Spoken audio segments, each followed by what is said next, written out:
Vamos a hablar sobre generalidades y de cáncer de pulmón. Los objetivos de esta plática es primero dar una revisión médica acerca del tema, en la que abordaremos temas como anatomía, epidemiología de cáncer de pulmón, los tipos de cáncer de pulmón que existen, las principales modalidades para el diagnóstico y estadificación, así como las principales líneas de tratamiento. En la segunda parte de la plática hablaremos de la situación en México acerca del cáncer pulmonar en términos de epidemiología y esquemas de tratamiento.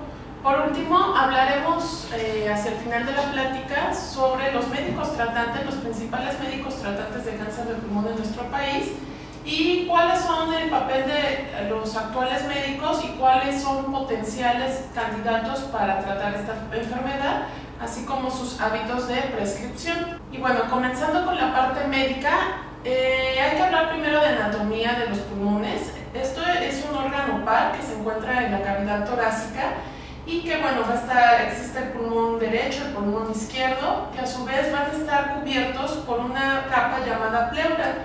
Esta pleura a su vez tiene dos capas, una pleura visceral, que es la que está en contacto directo con los pulmones, y una pleura parietal, que es la que está en contacto con los huesos de la cavidad torácica.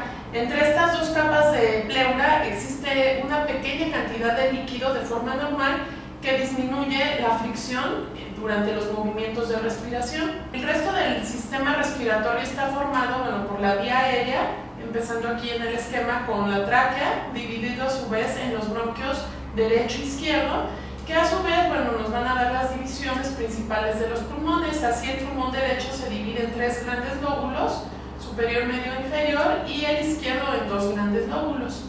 Durante los movimientos de inspiración y de expiración, es decir, durante la entrada y salida de aire, este aire va a viajar desde primero la nariz, la faringe, la tráquea, posteriormente hacia los bronquios, y cada vez va a entrar hacia tubos más pequeños llamados bronquiolos terminales, y por último va a llegar a estos sacos llamados alveolos. Estos a su vez están cubiertos de pequeños vasos llamados arteriolas, que son los que recogen ese oxígeno que proviene del aire que respiramos, y a través de las venas muy delgaditas alrededor de los alveolos, se desecha el dióxido de carbono, que durante la expiración va a encontrar su camino de regreso hacia el medio ambiente. Y bueno, es importante conocer también el drenaje linfático del sistema respiratorio, y esto es debido a que los ganglios son los primeros órganos o las primeras estructuras donde se van a dar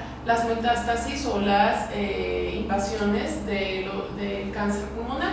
En el caso de los pulmones, su drenaje linfático, es decir, la linfa, que es el material que va a recoger algunos materiales de desecho, pero también el encargado de la unidad del aparato respiratorio, va a llegar primero a diversos ganglios que se localizan en varios niveles.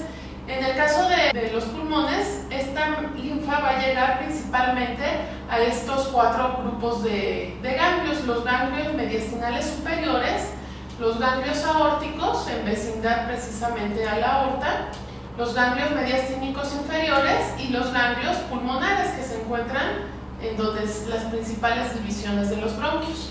Entonces, dependiendo del número de ganglios afectados y de la localización, pues es como se va a dar posteriormente el estadio del cáncer de pulmón. Y bueno, a nivel microscópico, el aparato respiratorio, desde lo que es tráquea, bronquios, va a estar cubierto por un epitelio. Recordemos que se le llama epitelio precisamente a una capa de células que va a recubrir una superficie interna o externa en el cuerpo.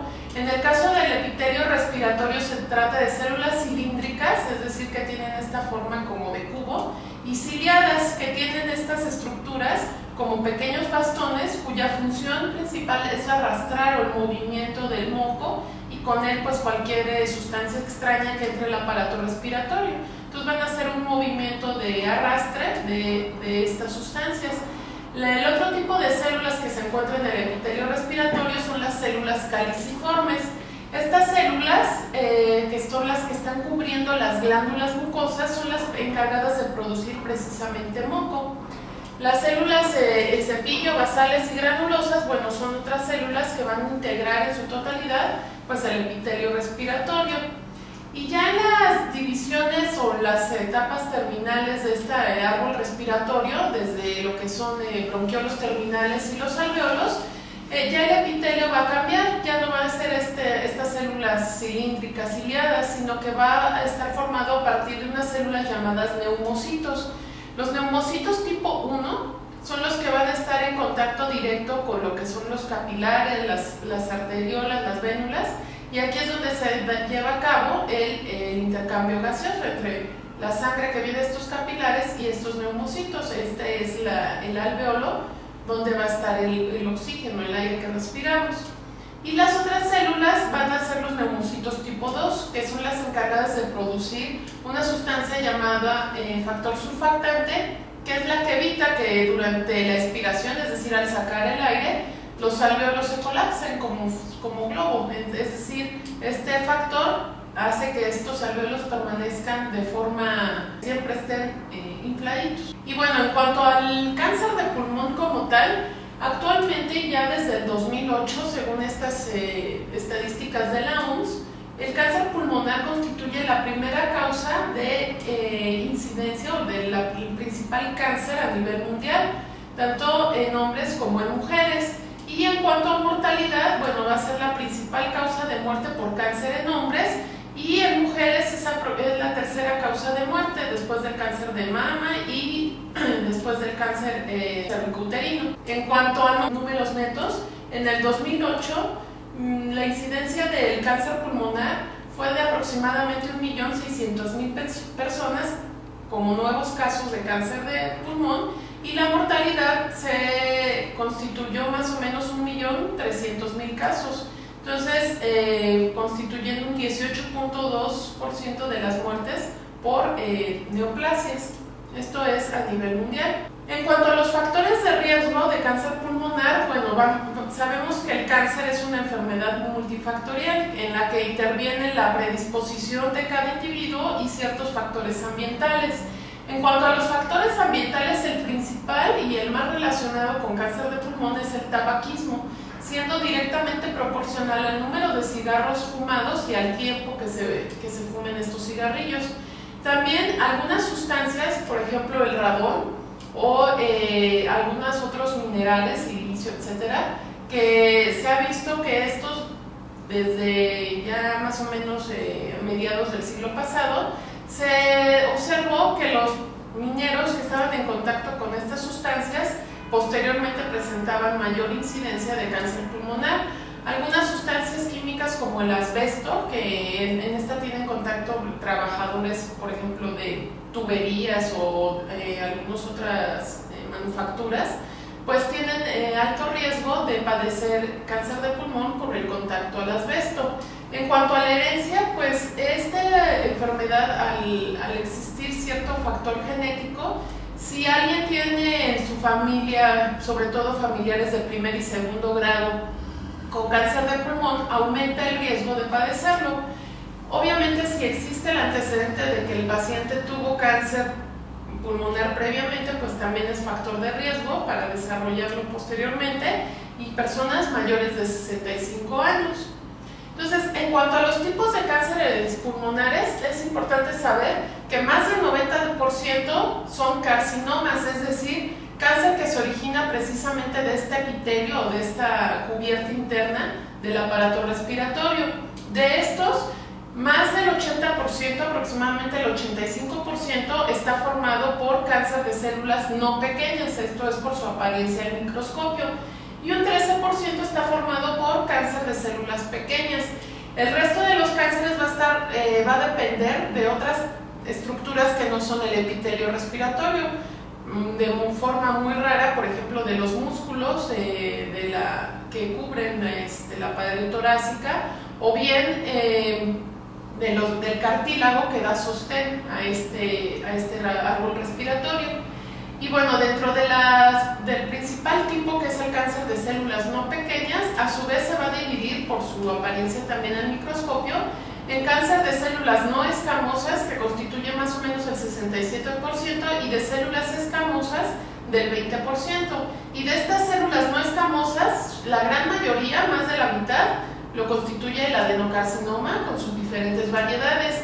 El resto lo constituye el carcinoma de células grandes y otros no especificados. Entonces así tenemos que la gran mayoría, así en general, de los cánceres pulmonares son adenocarcinomas. Hablando de este tipo de cáncer que constituye el menor porcentaje, el 13% de los cánceres de pulmón, este cáncer de células pequeñas se le llama así por su apariencia del microscopio, que es precisamente como unas células en hojuelas de avena, son estas células pequeñitas, de ahí el nombre. Este cáncer se caracteriza por afectar las vías aéreas de mayor calibre, es decir, las principales divisiones de los bronquios, derecho, izquierdo y las primeras ramas.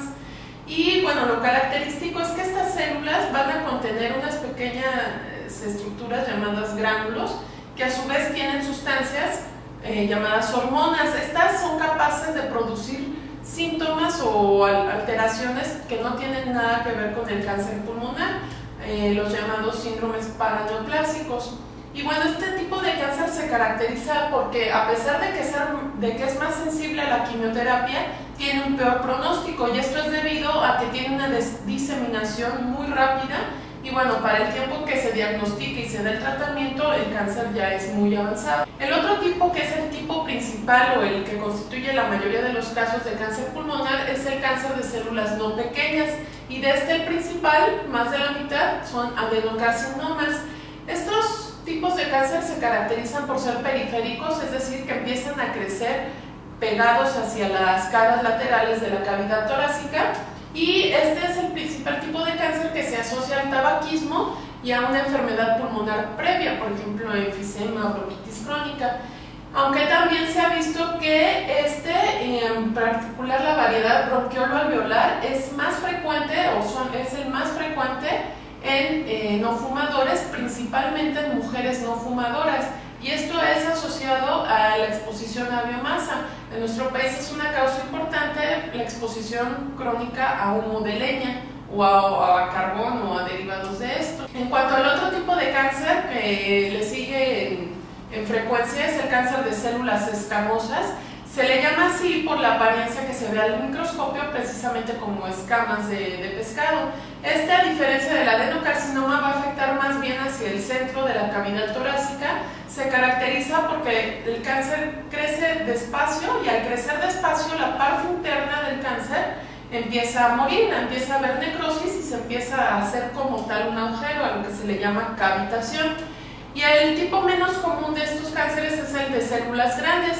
Este se caracteriza por crecer rápidamente, va a crecer muy pegado hacia los huesos de la cavidad torácica, y generalmente su diferenciación es pobre, son cánceres no diferenciados y que dan metástasis rápidamente. En cuanto al diagnóstico de cáncer pulmonar, pues lo primero que nada, como en todos los cánceres, es la sospecha. Y esto es porque cuando ya da síntomas nos habla de un tumor que ya tiene el tamaño suficiente como para estar ocasionando estos síntomas. Entonces es importante sospecharlo, sobre todo en pacientes con factores de riesgo, fumadores mayores de 65 años, mineros o con antecedentes familiares de cáncer pulmonar. Y bueno, al interrogatorio, cuando ya el cáncer es tan grande y tan importante que da síntomas, podemos encontrar síntomas como tos, falta de aire, la tos con sangre, la llamada hemoptisis, un paciente que ha perdido peso de forma importante en corto tiempo y que hay importante ataque al estado general. Y bueno, al examen físico podemos encontrar alguna alteración a nivel pulmonar a la hora de escuchar a un paciente, o bien, se corrobora todos estos cambios crónicos debido al cáncer pulmonar. En cuanto a las pruebas de laboratorio, pues existen marcadores no específicos por enfermedad crónica. Puede haber alteración en la hemoglobina, como anemia, también disminución o alteración en las cifras de las defensas de los glóbulos blancos. Cuando ya hay alguna invasión hacia hígado, hacia hueso, que no es tan común, pues también podría ser elevación de ciertas enzimas del hígado o enzimas que pueden marcar daño óseo, como la fosfatasa alcalina también.